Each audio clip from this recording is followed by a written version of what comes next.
La Bible en un an, le 14 mars, le livre des Nombres, chapitre 21, verset 1 au chapitre 22, verset 21, le livre des Psaumes, chapitre 57, verset 1 à 12, le livre des Proverbes, chapitre 10, verset 23, l'évangile de Matthieu, chapitre 25, verset 1 à 30. Nombres, chapitre 21. Le roi d'Arad, cananéen, qui habitait le Midi, apprit qu'Israël venait par le chemin d'Atarim. Il combattit Israël et emmena des prisonniers. Alors Israël fit un vœu à l'Éternel et dit : Si tu livres ce peuple entre mes mains, je dévouerai ces villes par interdit. L'Éternel entendit la voix d'Israël et livra les Cananéens. On les dévoua par interdit, eux et leurs villes. Et l'on nomma ce lieu Horma. Ils partirent de la montagne de Hor par le chemin de la mer Rouge pour contourner le pays d'Édom. Le peuple s'impatienta en route et parla contre Dieu et contre Moïse. « Pourquoi nous avez-vous fait monter hors d'Égypte pour que nous mourions dans le désert ? Car il n'y a point de pain et il n'y a point d'eau, et notre âme est dégoûtée de cette misérable nourriture. » Alors l'Éternel envoya contre le peuple des serpents brûlants. Ils mordirent le peuple, et il mourut beaucoup de gens en Israël. Le peuple vint à Moïse et dit : Nous avons péché, car nous avons parlé contre l'Éternel et contre toi. Prie l'Éternel, afin qu'il éloigne de nous ces serpents. Moïse pria pour le peuple. L'Éternel dit à Moïse : Fais-toi un serpent brûlant, et place-le sur une perche. Quiconque aura été mordu et le regardera conservera la vie. Moïse fit un serpent d'airain et le plaça sur une perche. Et quiconque avait été mordu par un serpent et regardait le serpent d'airain conservait la vie. Les enfants d'Israël partirent et ils campèrent à Oboth. Ils partirent d'Oboth et ils campèrent à Ijé-Abarim, dans le désert qui est vis-à-vis de Moab, vers le soleil levant. De là ils partirent et ils campèrent dans la vallée de Zéred.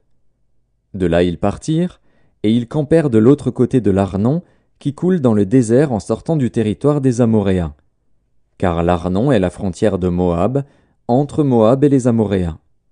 C'est pourquoi il est dit dans le livre des guerres de l'Éternel : Vaed, en Supha, et les torrents de l'Arnon, et le cours des torrents, qui s'étend du côté d'Ar et touche à la frontière de Moab.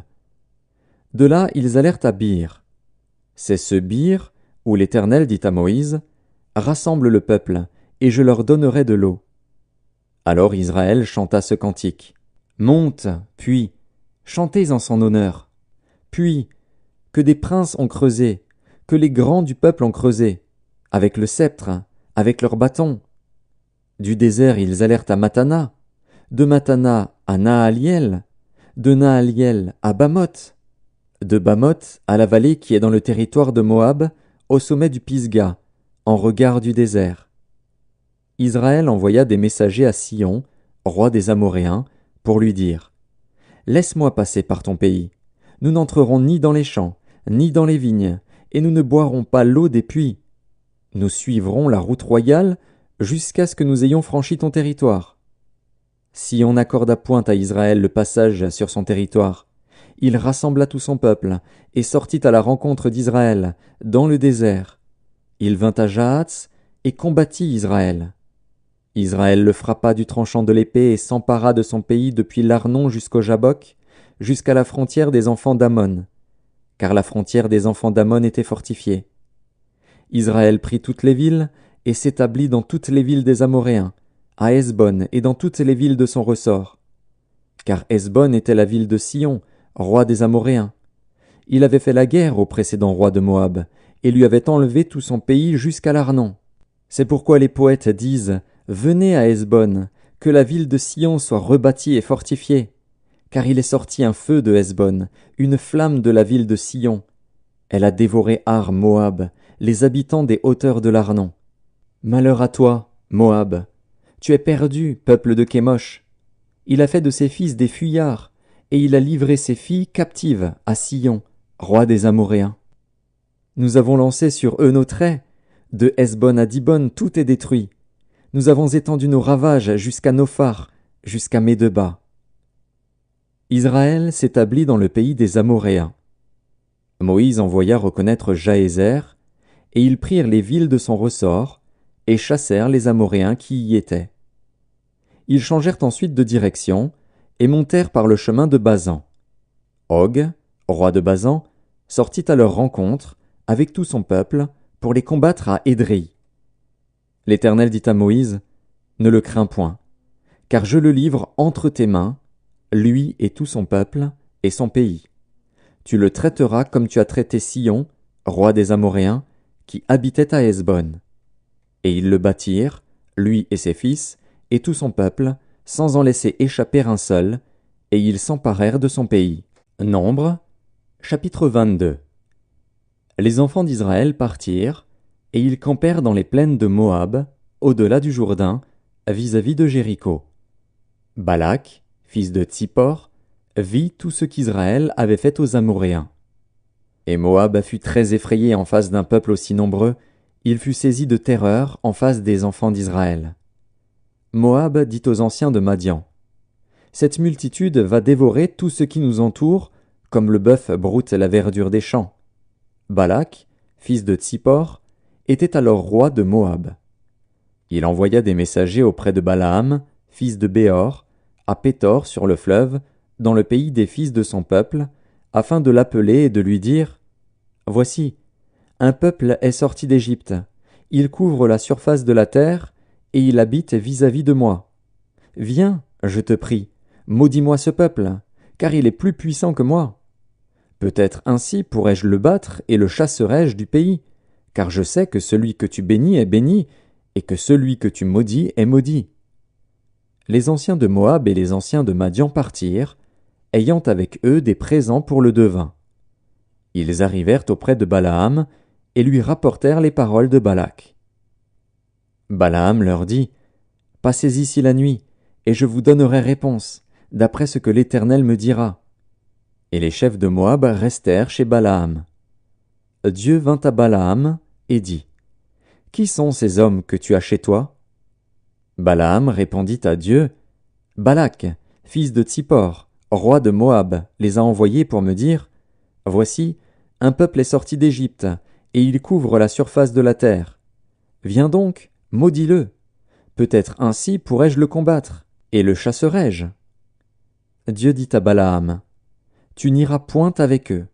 Tu ne maudiras point ce peuple, car il est béni. » Balaam se leva le matin, et il dit au chef de Balak, « Allez dans votre pays, car l'Éternel refuse de me laisser aller avec vous. » Et les princes de Moab se levèrent, retournèrent auprès de Balak, et dirent, « Balaam a refusé de venir avec nous. » Balak envoya de nouveau des chefs en plus grand nombre et plus considérés que les précédents.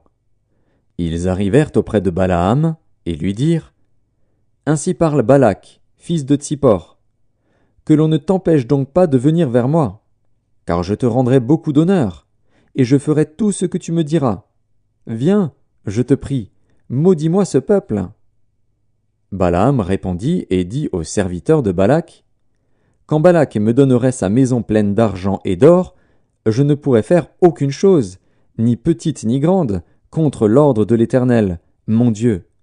Maintenant, je vous prie, restez ici cette nuit, et je saurai ce que l'Éternel me dira encore. » Dieu vint à Balaam pendant la nuit, et lui dit, « Puisque ces hommes sont venus pour t'appeler, lève-toi, va avec eux, mais tu feras ce que je te dirai. » Balaam se leva le matin, sella son ânesse, et partit avec les chefs de Moab. Psaume 57.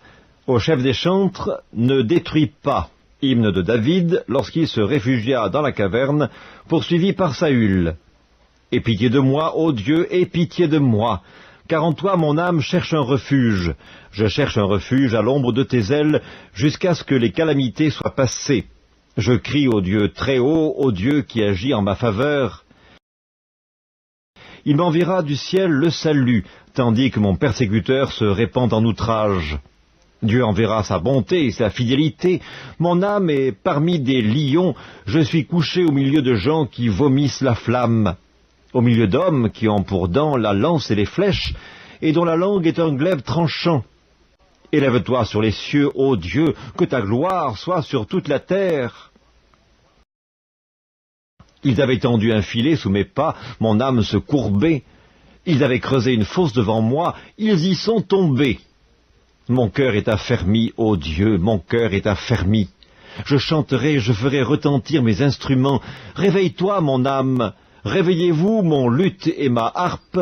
Je réveillerai l'aurore, je te louerai parmi les peuples, Seigneur, je te chanterai parmi les nations, car ta bonté atteint jusqu'aux cieux et ta fidélité jusqu'aux nues. Élève-toi sur les cieux, ô Dieu, que ta gloire soit sur toute la terre. Livre des Proverbes, chapitre 10. Commettre le crime paraît un jeu à l'insensé, mais la sagesse appartient à l'homme intelligent. Matthieu, chapitre 25. Alors le royaume des cieux sera semblable à 10 vierges qui, ayant pris leurs lampes, allèrent à la rencontre de l'époux. 5 d'entre elles étaient folles et 5 sages. Les folles, en prenant leurs lampes, ne prirent point d'huile avec elles, mais les sages prirent avec leurs lampes de l'huile dans des vases. Comme l'époux tardait, toutes s'assoupirent et s'endormirent. Au milieu de la nuit, on cria « Voici l'époux, allez à sa rencontre !» Alors toutes ces vierges se réveillèrent et préparèrent leurs lampes. Les folles dirent aux sages « Donnez-nous de votre huile, car nos lampes s'éteignent. » Les sages répondirent « Non, il n'y en aurait pas assez pour nous et pour vous. Allez plutôt chez ceux qui en vendent et achetez-en pour vous. » Pendant qu'elles allaient en acheter, l'époux arriva. Celles qui étaient prêtes entrèrent avec lui dans la salle des noces, et la porte fut fermée.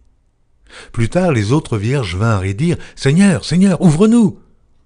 Mais il répondit « Je vous le dis en vérité, je ne vous connais pas. Veillez donc, puisque vous ne savez ni le jour, ni l'heure. » Il en sera comme d'un homme qui, partant pour un voyage, appela ses serviteurs et leur remit ses biens. Il donna 5 talents à l'un, 2 à l'autre, et 1 au troisième, à chacun selon sa capacité, et il partit. Aussitôt celui qui avait reçu les 5 talents s'en alla, les fit valoir, et il gagna 5 autres talents. De même celui qui avait reçu les 2 talents en gagna 2 autres. Celui qui n'en avait reçu qu'un alla faire un creux dans la terre et cacha l'argent de son maître. Longtemps après, le maître de ses serviteurs revint, et il leur fit rendre compte. Celui qui avait reçu les 5 talents s'approcha en apportant 5 autres talents, et il dit « Seigneur, tu m'as remis 5 talents, voici, j'en ai gagné 5 autres. » Son maître lui dit « C'est bien, bon et fidèle serviteur. Tu as été fidèle en peu de choses, je te confierai beaucoup. Entre dans la joie de ton maître. » Celui qui avait reçu les 2 talents s'approcha aussi, et il dit « Seigneur, tu m'as remis 2 talents, voici, j'en ai gagné 2 autres. » Son maître lui dit « C'est bien, bon et fidèle serviteur. Tu as été fidèle en peu de choses, je te confierai beaucoup. Entre dans la joie de ton maître. » Celui qui n'avait reçu qu'un talent s'approcha ensuite, et il dit « Seigneur, je savais que tu es un homme dur et qui moissonne où tu n'as pas semé et qui amasse où tu n'as pas vanné. J'ai eu peur, et je suis allé cacher ton talent dans la terre. Voici, prends ce qui est à toi. » Son maître lui répondit « Serviteur méchant et paresseux, tu savais que je moissonne où je n'ai pas semé, et que j'amasse où je n'ai pas vanné. Il te fallait donc remettre mon argent au banquier, et, à mon retour, j'aurais retiré ce qui est à moi avec un intérêt. Ôtez-lui donc le talent, et donnez-le à celui qui a les 10 talents, car on donnera à celui qui a, et il sera dans l'abondance, mais à celui qui n'a pas, on ôtera même ce qu'il a. Et le serviteur inutile, jetez-le dans les ténèbres du dehors, où il y aura des pleurs et des grincements de dents.